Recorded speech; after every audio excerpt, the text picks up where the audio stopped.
Good morning Year 10 and welcome to Lesson 2 for History.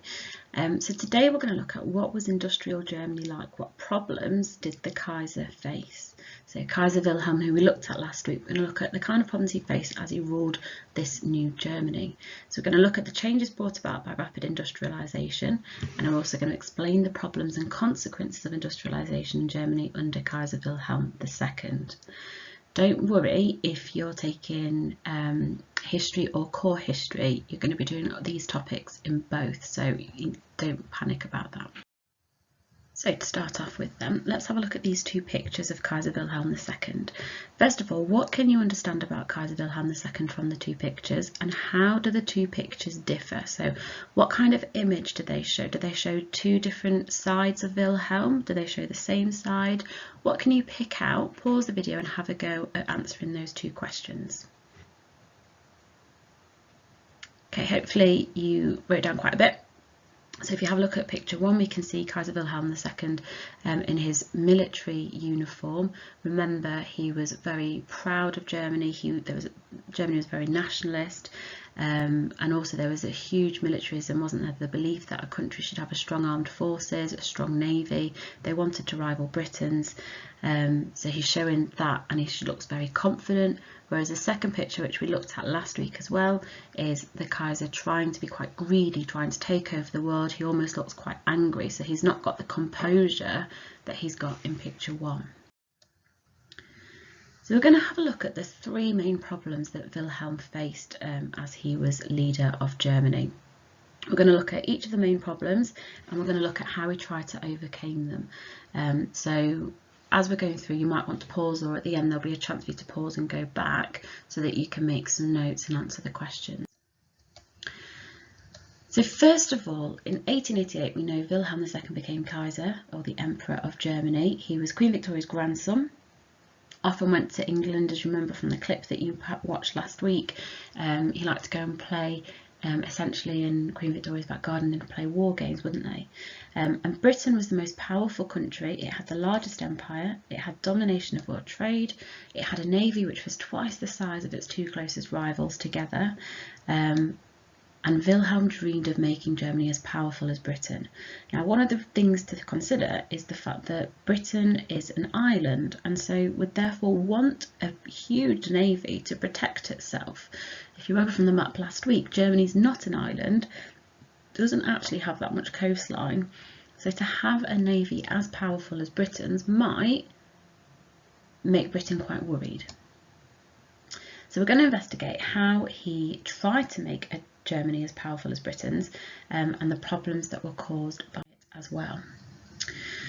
So the first thing is Wilhelm wanted Germany to become a global and industrial power. So Britain was the most powerful country in the world, and the Kaiser wanted Germany to be a global power as well. And he had this policy called Weltpolitik, or world policy, and the Weltpolitik was essentially the Kaiser's foreign policy, and it was him concentrating on foreign policy to increase nationalism, to get people to be more excited for their country, which you probably remember nationalism was one of our big keywords at the beginning of this year when we looked at the causes of the First World War. So the industry he wanted to change. Now if we look at this picture that I've got up here, this source, you can see that Britain in 1880, but also in 1890, was the leading country for industrial production. However, in 1913, so just before the First World War, Germany overtakes Britain. Now it's not a huge amount, don't get me wrong, but that's still amazing that Germany was able to do that when, if you remember, Germany only became a country itself in 1871 and only really started its industrial revolution in 1880, whereas hopefully you remember from year 8 that Britain started its industrial revolution around 1750. So the fact that Germany's caught up so quickly is a huge achievement. So what did Wilhelm do? Well, he built up the iron, steel and coal production that was supported by rich, powerful German businessmen to help him. In 1913, Germany was producing the same amount of iron and coal as Britain. It developed electrical goods such as the telephone, If you've heard of the company Siemens, that was created. That was one of the dominating electrical companies, and that was from Germany. They used rapidly increasing population to provide manpower for the industrial cities, and also to help improve them becoming a global power. He wanted to develop the navy, so he introduced these navy laws in 1898 and 1912 to expand the German navy. Now, great things came from this, however, there were also consequences. So Germany was reliant on food imports, and this is something we're going to look at a lot over the course of this Germany course, all the way up until 1945. So Germany was reliant on food imports. It needed other countries in order to get enough food for the country. It created large numbers of industrial workers who posed a potential threat. The divide between the rich and the poor grew, which was a huge consequence of this. So factory owners and businessmen became very rich, but workers had very low wages, and that caused a lot of tension. Taxes were also increased to pay for the navy laws. Now, taxes being increased was not something that German people wanted. And also, the biggest thing was the national debt grew to 490 billion marks by 1913. Now, if you remember, in 1914, we've got the start of World War I. So the fact that Germany is already in such dire debt before the First World War is actually going to cause them problems during the First World War. The second big problem was the rise of socialism. So German industry made landowners, business and factory owners very rich, which was great, but workers were unhappy because their wages were low, their working conditions weren't very good, and food was very expensive because they had to import it because they weren't growing it all in Germany. And then more working class people joined what were known as trade unions, organising strikes and hoping to force the Kaiser to improve conditions, and we still have trade unions today.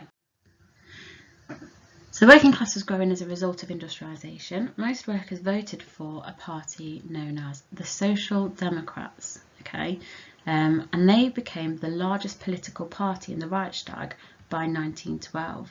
And I'll talk about them a bit more in a second, but the Social Democrats are also known as the SPD, so you can just call them the SPD if you prefer, that's fine, and that should be a D, sorry, not AP, so SPD. And this made relations difficult between the Kaiser and the Reichstag, and Germany was starting to become a lot more divided. So what did they do? Well, they tried to calm the working class by introducing some social reforms. So they introduced some old age pensions, they introduced sickness, accident insurance schemes, and in 1891 they introduced the Workers' Protection Act, which was when they said that employing children under 13 was not allowed, women working over 11 days was not allowed, and businesses could no longer be open on a Sunday. That was all made illegal. And also, they said 1900s there was courts to settle disputes between workers and employers, which were made compulsory in towns. But don't worry too much about this one. We'll come back to that more next year.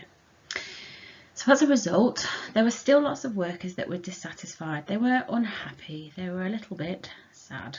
The Social Democrat Party, or the SPD, grew in size, so 1 in 3 people voted for them, so they took up a third of the Reichstag, as you know, which the Reichstag was also what was known as their parliament. The SPD believed that power and wealth should be shared equally. So that's one of their core beliefs. That's why people voted for them, because there was a big gap between the rich and the poor, but the SPD said power and wealth should be shared equally, and people thought, well, do you know what, I'm sick of being really poor, what's there being really rich? Yeah, I agree with that. So 3 million workers joined trade unions. So by the early 1900s, there were 3 million workers in trade unions, and they could go on mass strikes. And if they went on mass strikes, that would mean that less people would be working, which could be a problem for the industry because it meant less produce was being made. So obviously Kaiser Wilhelm did not want people to have mass strikes. And some were willing to start a revolution against the Kaiser, which worried him. Because over in Russia, this kind of thing was happening.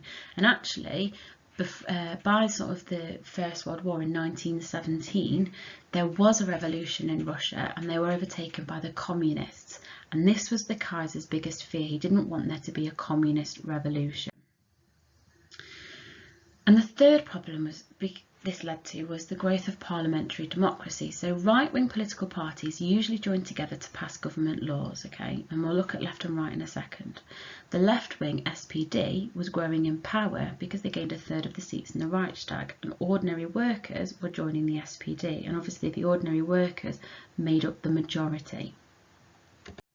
So what do we mean by left and right? Well, this is the British political spectrum, okay?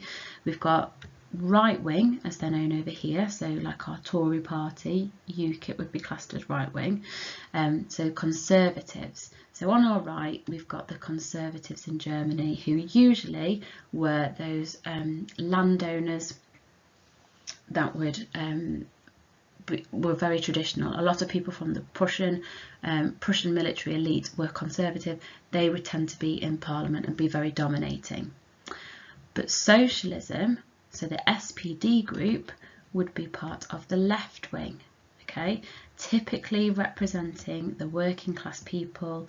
They like to see people getting social welfare and benefits, okay? Now, if they were to be extreme left, that would fall under communism.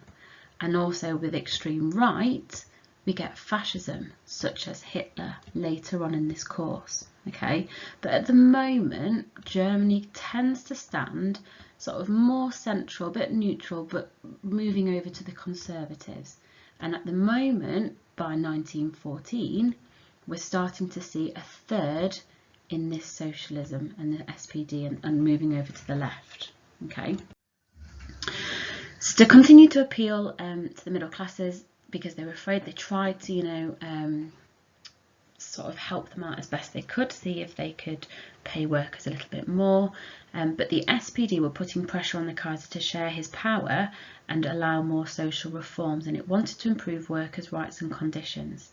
And because there was more SPD in power in the Reichstag, it meant that they couldn't pass all the laws that they wanted to pass, and this became a bit of a problem because they're not passing all the laws that they wanted to pass.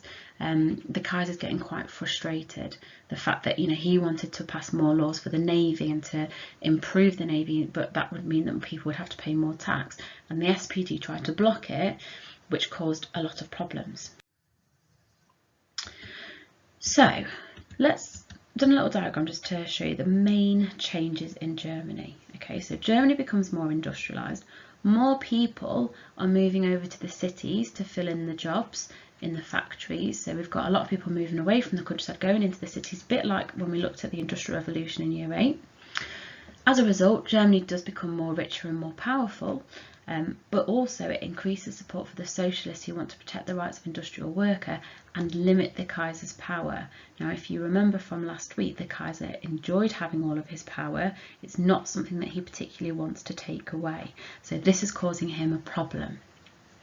So pause the video now and just have a go, just copy that diagram out, because it's a really clear way just to show you some of the key changes that happened and how they were implemented.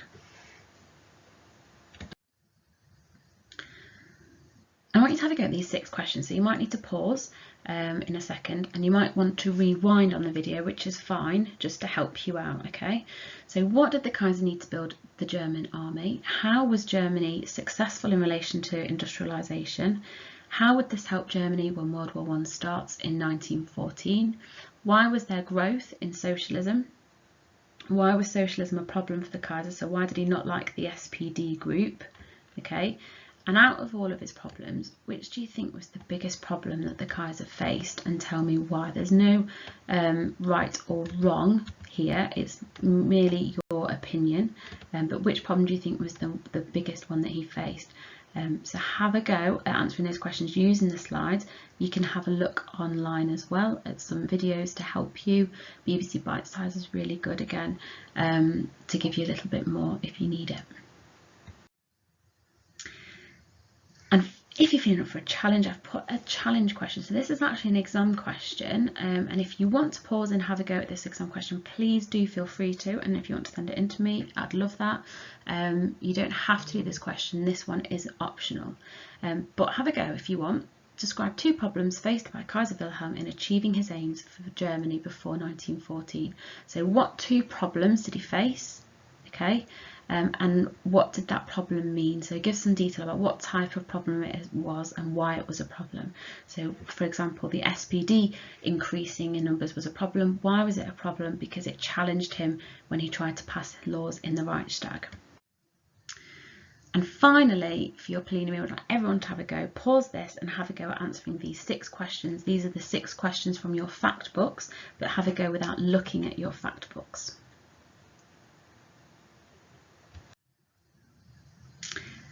Have a look, see if you got them right. Mark them and make sure you keep revising them over the next week before we have our next lesson next week, which is going to look at Germany during World War I.